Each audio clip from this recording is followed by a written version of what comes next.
2015, it became quite apparent, and also following so many blames that were put on the Prime Minister, that he was being lenient and he was not offering leadership at a time of crisis, he was then led to step aside.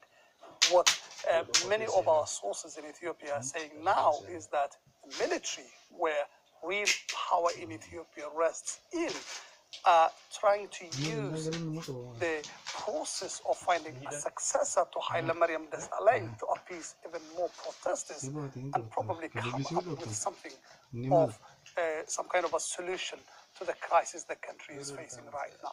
You know, Mohamed Eto, you spoke the words, and they're already on Twitter because people are saying the exact same thing. This is one person who tweeted in, he merely served as a placeholder in the Prime Minister's office. He knowingly accepted his obedient role for over 5 years, and this is why he meekly accepted the arrangement and resigned. It was a matter, a drama orchestrated by his quote-unquote masters. This is what one person says. Another person, Raymak on Twitter, says he was just a symbolic Prime Minister to appease the Ethiopian people. He didn't have the decision-making powers of his predecessor.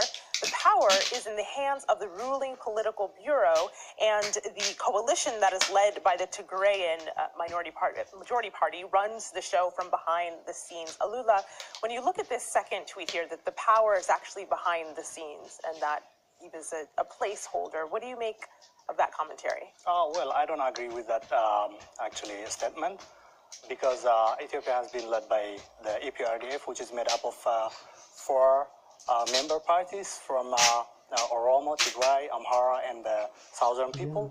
So after Prime Minister Meles' departure, Haile Mariam came to power, and then he's been serving his country based on the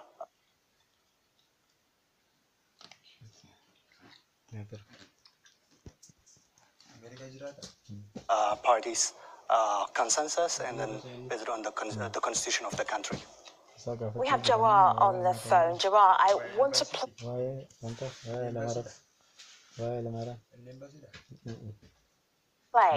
a little bit what will be audio for you but video for the rest of us. Some high-profile prisoners who were released last week. Have a listen.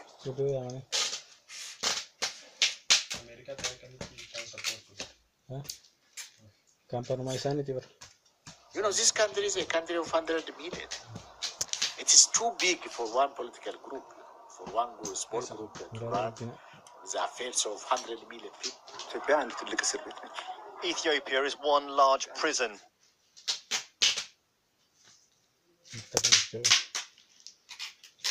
I say this because there is no democracy in the country.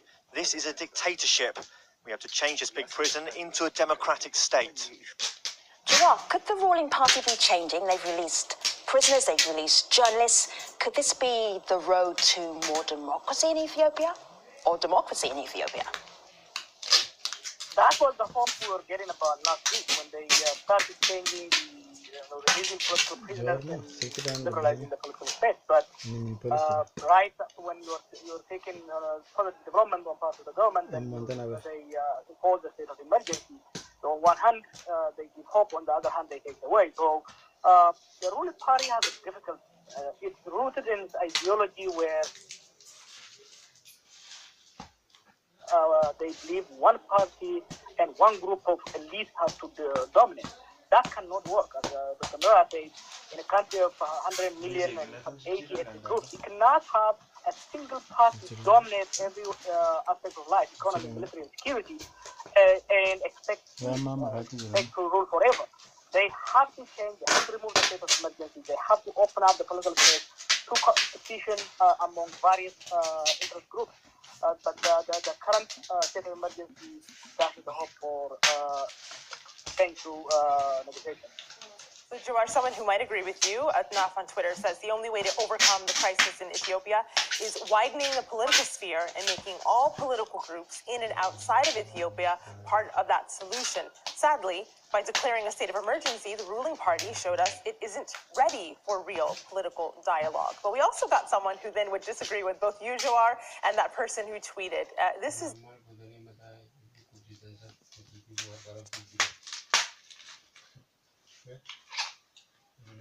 Daniel Bahani. He's the founder of Horn Affairs in Addis Ababa, and this is what he told the stream. We regarding the question whether the announcement, the decree of the state of emergency would exacerbate unrest or not, I don't see why that would be the case.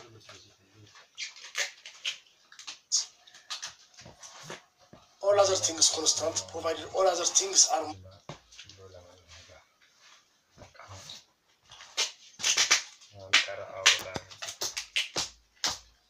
managed well. The state of emergency should enhance the security and the stability in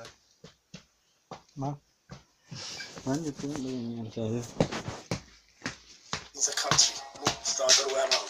Secondly,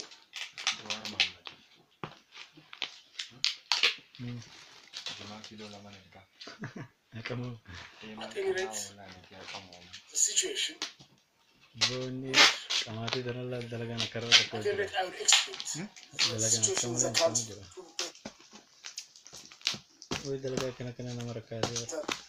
this state of emergency done without. So Sadele, he says this should enhance the security of the country. Is that what we're seeing right now? What's your view of that?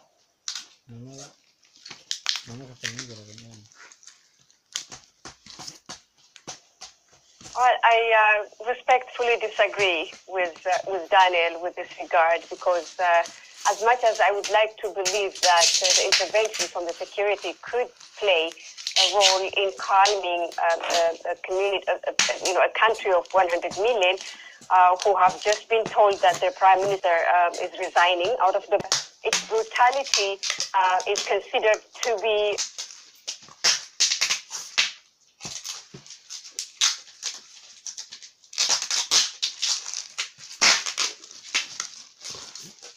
a calming factor. We have seen that over and over again, not only in the last 3 years, but since the establishment of the current government, there is